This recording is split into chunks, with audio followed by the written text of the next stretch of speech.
How are you? Are you all right? I'm very well. Yourself? I am, and it's wonderful to be with you. We thought it would be nice to share some of our dialogues that we have together, because I always leave our conversations more enlightened than before I join them.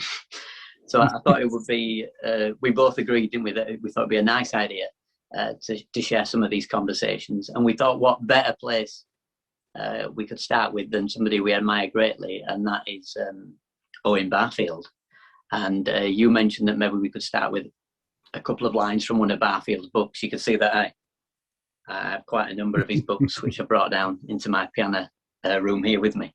I don't know which was the first one you read, Eddie, when you first came across Barfield. The first book I read, I think it was, I've got it here, it's the Saving the Appearances. I think that was the first one, but I'd read about him first of all through other books, and heard people talk about him, and I'd heard about him a long time ago through the Inklings, which was a group of amazing people who would meet in Oxford and talk about wonderful things, and those included Tolkien and C.S. Lewis. So that's the first time I heard about him, but that was a long time ago, and I didn't really think about him then because I was just thought about Tolkien and C.S. Lewis.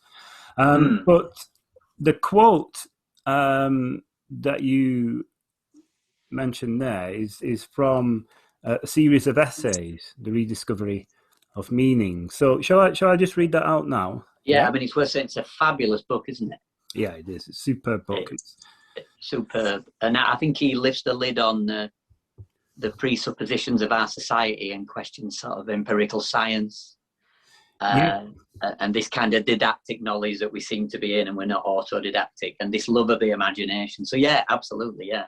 Oh yeah, he was ahead of his time, wasn't he? I mean, he was born 1898 or something like that. So he almost lived to 100. So, but anyway, I'll read the quote. Yeah, absolutely. So it's from an essay that's called "Where is Fancy Bread?" And that isn't a northern saying. So where's the bread? The good bread in the bread shop. Yeah. That's a northern joke. But where is fancy bread? So it's just a little, just a couple of lines really. So the imagination is essentially vital. The images begotten by imagination are alive and creative, and have a sort of germinating power of their own. Wow. Oh, beautiful. Wonderful words. Just in those a couple of sentences, he just opens up worlds, absolute enormous worlds for us to roam in and to get lost in a very good way. So yeah, incredible stuff. And he's also he's not saying that it's a world out there, a bit like the society we live in, is he? He's not saying it's that. He's saying it's the imaginal. I think, what did he used to say? He used to say intuition, inspiration, imagination. I read him once saying. Yeah, it's lovely that. That you sort of, something goes, you have something inside going out, and then you receive this thing outside going in. And then he said the imagination is the outside from the inside. Yes, yeah. It's incredible, really. It's I mean, that quote itself, images begotten by imagination are alive and creative. So an image, imagination, images, you use the word images there. So begotten by imagination. So imagination is creating these images. So we are creating these things. Yet they're alive. That's what you're saying. They're alive. And they themselves are creative. So they will create worlds. And are they also creating us? Are they also part of us, looking back at us? You see what I mean? It's a two-way. It's a beautiful loop. It's a spiral. It's a ever-continuing creative process. Imagination is not just simply making something up or it's not shallow at all. Imagination. But Barfield used the word fancy, didn't he? It's not fancy in that sense. Like, No. It's this it's in like this, but it's not from out like that. It's like you say, would it be right to say it's archetypal? It's a thing that we're, when he says that is innate within us. Yes. What do you think? I mean, the thing is, it's hard to it's hard to put this down to a few words and a little conversation. But the thing why we like to discuss it, I suppose, from our point of view, is because we're both creative. So you're a wonderful musician, many other things too, but your core is music, and I guess my core is art. So we create all the time, and then through being creatives, we've come to his work, his philosophy. And so we can see when we read his words, it's like ding, yeah, that makes sense to me. It's like, yes, I understand that, and he's written it down in a book.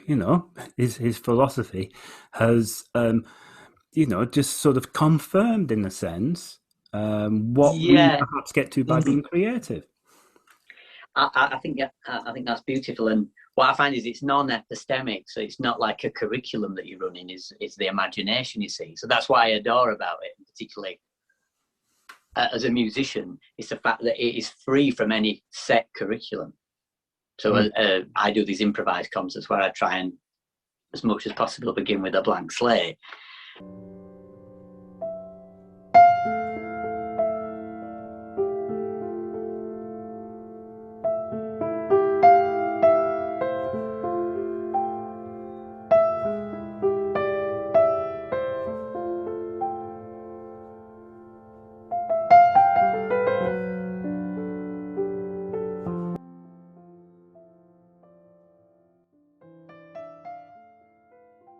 And it's that thing that you're not running any code already or having a code imparted on you. It's in the imaginal realm. Does that ring with you? Yeah, but we'll come to me in a minute. Let's stick with you. So let's when you're doing your wonderful improvisations, and for everyone watching, they are wonderful. You go in there. You've got.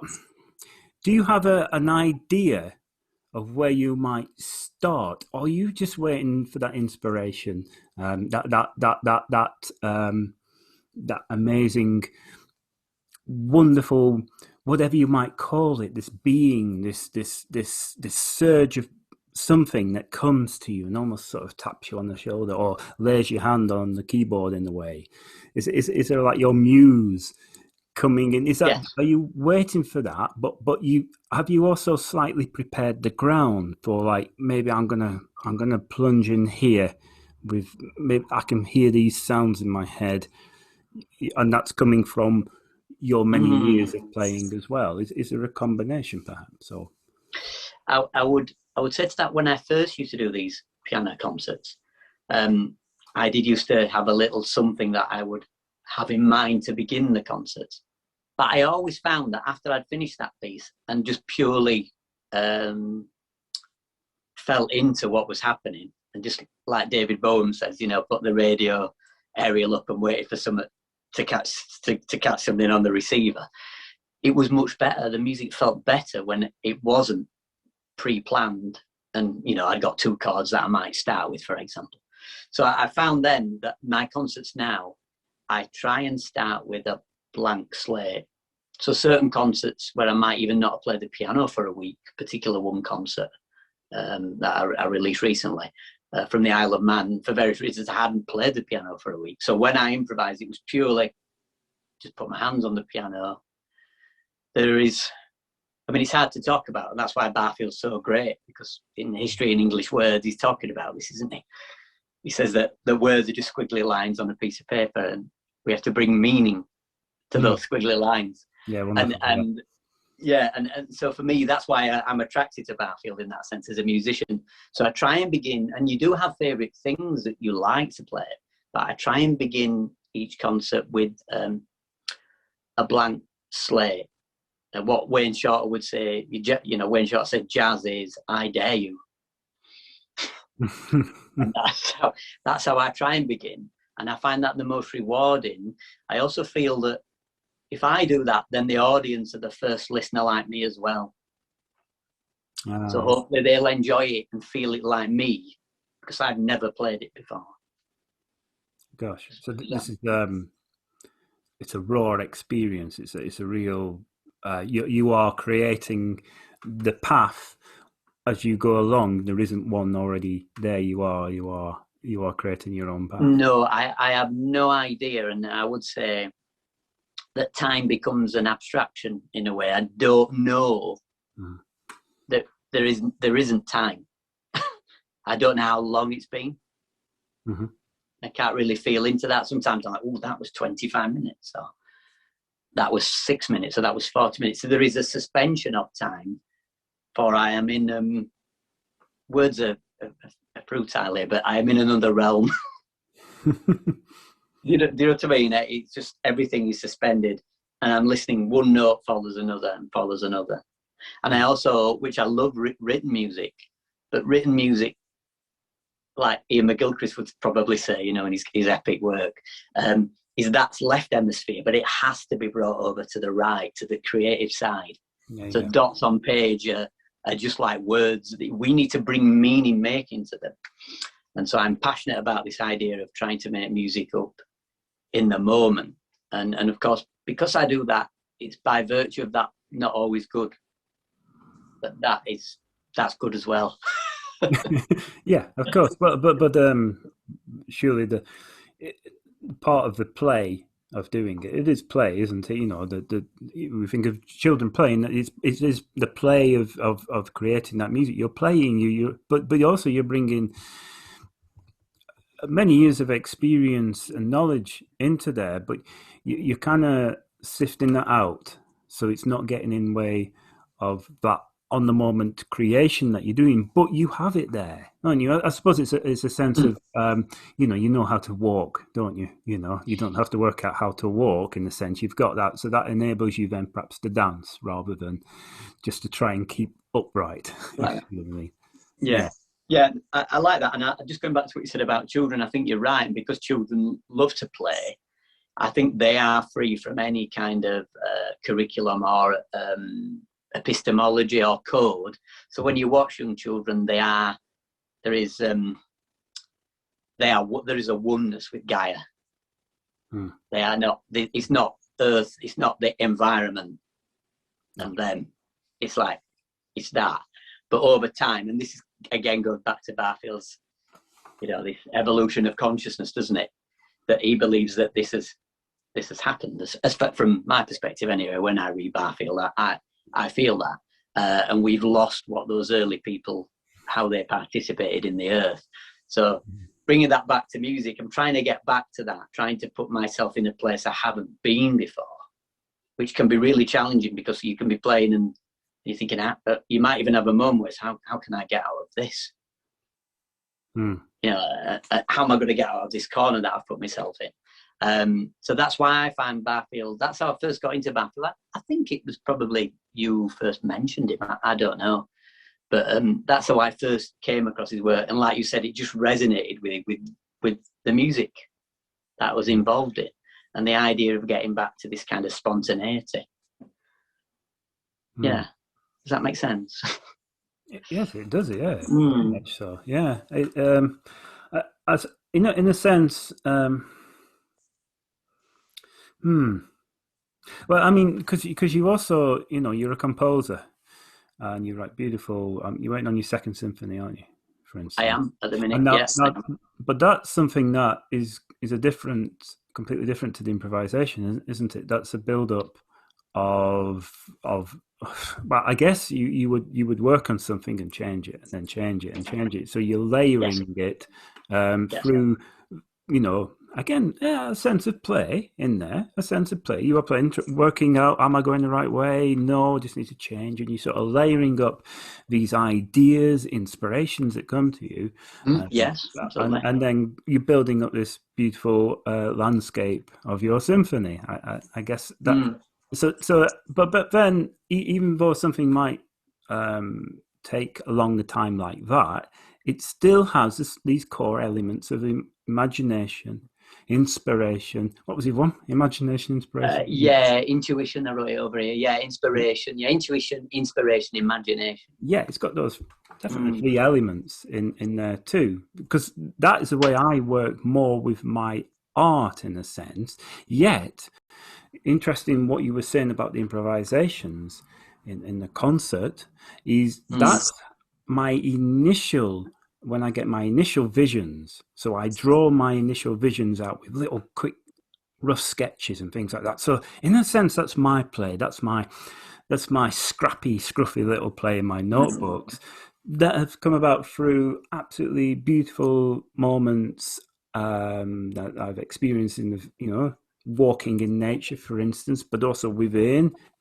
coming deep within me, coming out of me, things I've remembered, and also what I term, in a sense of guides coming to me, perhaps, or other beings, or we can think of it we can give it many names: the muse, the artist, and the muse. The muse has come to me and said, "You need to do that," in a way. So there's all these different things. So that I suppose is my improvisation, though I'm not performing it to a crowd.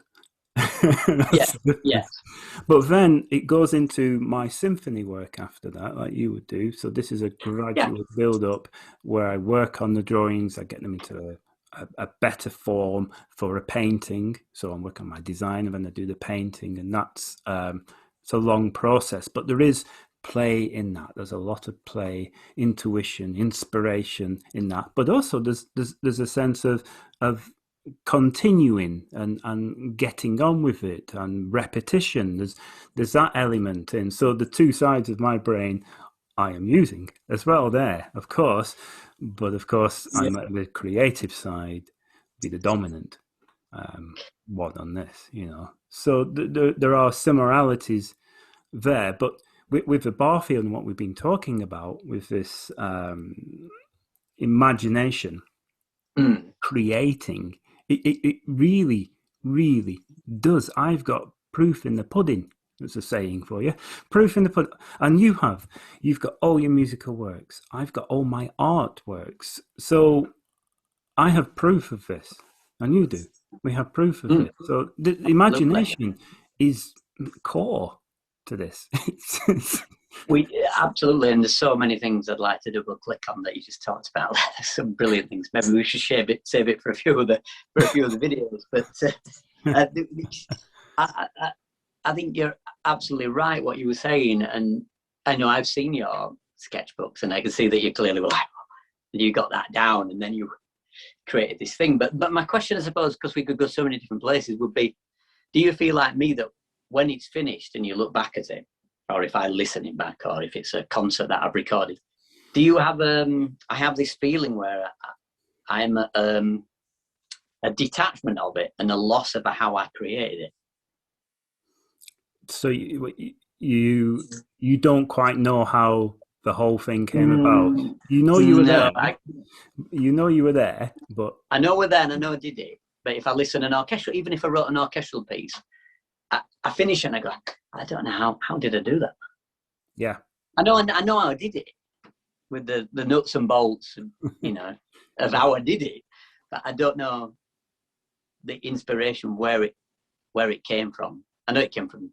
We could use the word the imaginal realm, but do you feel that? Do you ever look back and go, I can't believe I created that, or I can't believe, where did that come from? Yeah, do you ever feel that? Absolutely. And as Barfield said about where was it? What did I say about germinating power of their own, these images? Yeah, every painting I do is alive, and because it was already there, I've just revealed it. Yes, it was already there.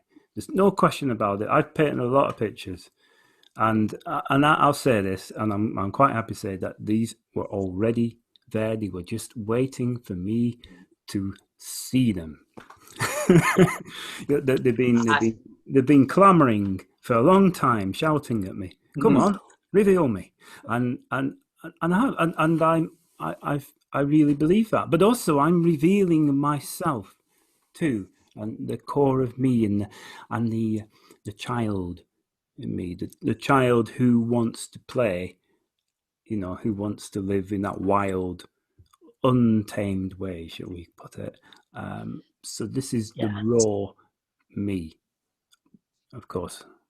That's how I feel, and it's still a discovery, a huge discovery. It'll always be a pilgrimage. It'll never end, this pilgrimage, which is wonderful. You don't want to come to the end. No, and it's a path to knowledge, isn't it? And to a deeper understanding. It's a profound realization of who we are. It is, and it's the more I do this and everything, the more simple I realize it is, and the more, in a sense, I feel I can just relax into it and be. Yet I want to work and I want to keep creating, but it's like I'm permanently on holiday in a sense with it, and it's all new sensations, and it's wonderful. So I do believe creativity is the core of humanity. We are all creative, and to suppress that creativity is to suppress our lives fully. Absolutely. Whatever this thing is we're in. I love the Tim Freaks videos. You go, the first question is, he's like, he says, what is this? And some of them are like, can you ask me an easier question? and whatever this is, it's a creation. So I think we should create within this creation. It's like the ultimate kind of thank you, if you like. Yeah. Be aware of what is here and what we can do. That's the thing. Don't suppress yourself. I would say don't suppress, because you're suppressing your life and part of life. If you create, you create a flow of beauty into the world, and we keep that flow of beauty. And beauty is divine, it's profound, it's important, it's integral to all of life. So yeah, and I think worth adding one thing, and I'm sure you probably agree with this, is this detachment from it. Because sometimes I'll go to travel to a concert, let's say in London, and I'm willing it to be good, on the train. I want it to be good, and then afterwards it's not. So I will too much that I wanted it to be a good performance, and I wanted to find something new. And then sometimes the opposite, I've not got on well with maybe there's been some things before the concert that have not gone quite as I would have liked, smoothly, and I might feel a bit disgruntled, and I'm having to sort of let go of that feeling, be aware of my awareness and trying to tend to the piano. But the minute that happens, then all that is gone. And actually, that all was the actors in playing a part in making that a special performance, even though the other one where I really willed it to be good wasn't. Yes. Yeah, we can. There's nothing wrong with pushing yourself, but there's a bit of chaos, really, isn't there? We've got to accept that things will be chaotic and it can't be easily pre-planned. Yeah. I mean, just let it be. I mean, I think that's the thing, isn't it? Just be aware that there's going to be chaos, and just try and be calm within you. You try not calm. Try and be, just calm in a sense. Well, in the sense of carrying on and making it work for you. But there will be chaos around, and some of that chaos might be absolutely superb. It'd be wonderful, inspiration, great, wonderful. Thank goodness that that whatever apple dropped on my head or whatever it was. Oh, I don't know, I tripped over something or whatever it be. I'm being silly there, but you know what I mean. The sense of chaotic things, we cannot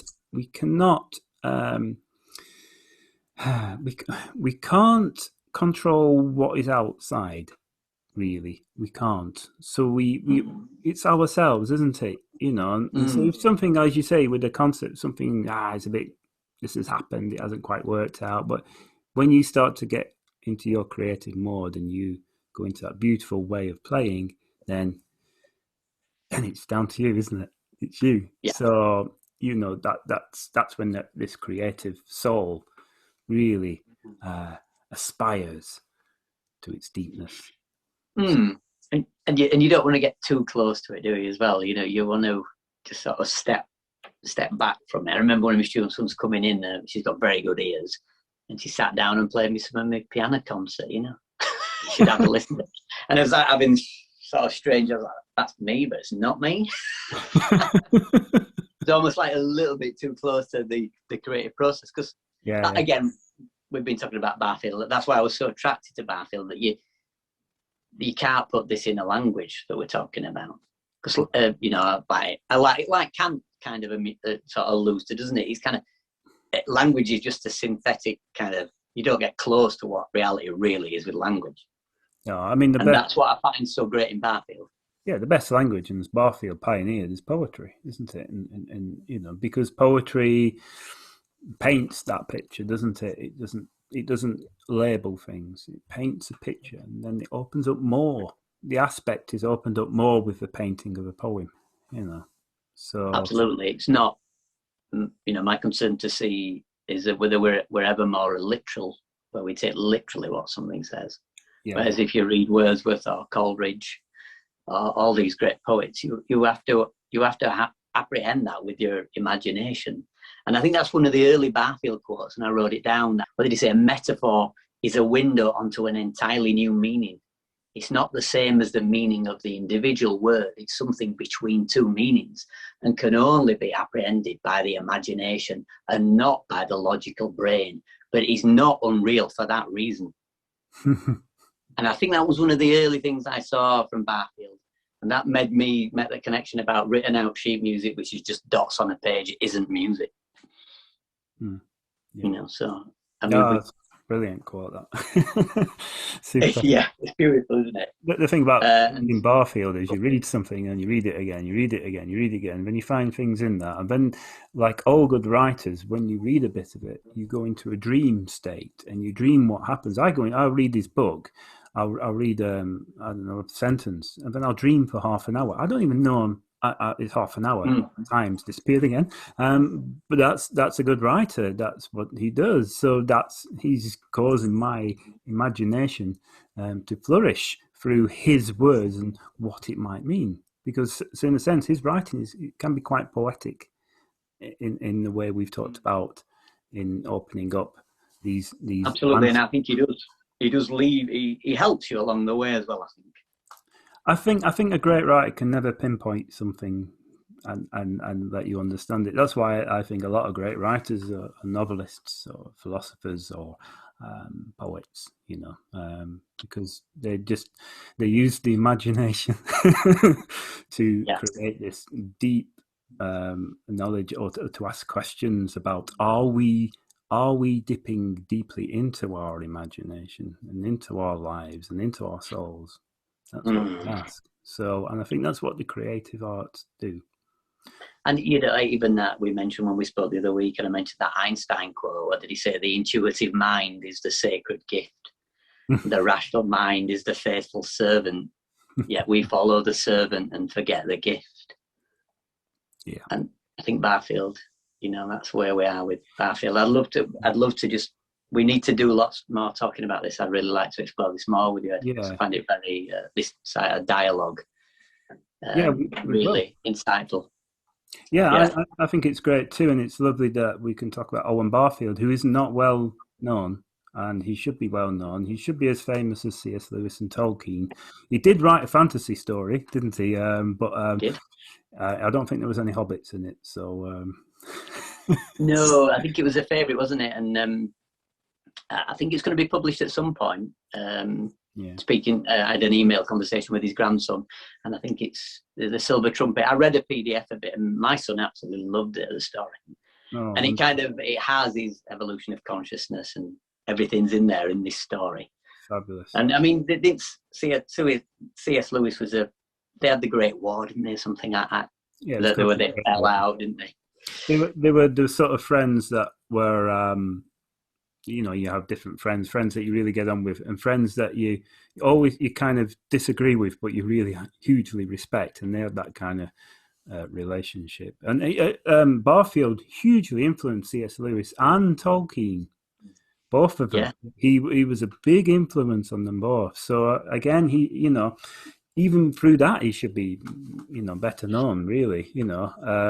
So we'll see. So if people are watching our videos on our YouTube channels, where would you think's a nice place to start with one of Barfield's books to sort of dip into his world? Well, I mean, I guess. I mean, you've read more of them than I have, but I guess that's a good one, isn't it? Because it's a series of essays, isn't it? So there's a whole. I think that was written throughout his life, isn't it? They found different essays. Yeah, absolutely. So that was a good one. But have you got a particular?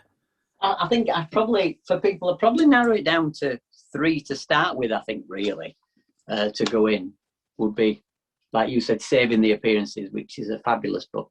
And then this book is absolutely fabulous as well. And I think I found this one a real, like we've been talking about this, the residue of the words between the magnet, as Barfield might say, between the words and their meaning.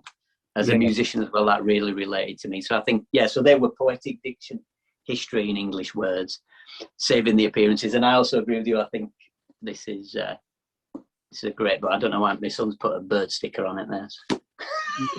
He always seems to alter my books. Good on him.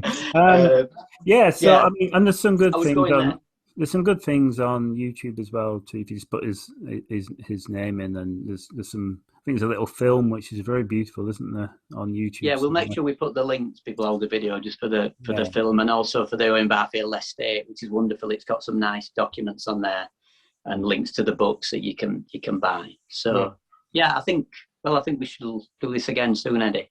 Yeah, and it was a good start, and we can think possibly about the next subject, you know, and we'll chat about that. But it was a really good pleasure talking to you. Yeah, lovely to talk to you and see you again, Eddie. So I'll see you again soon. Okay. Bye for now. Bye-bye. Bye.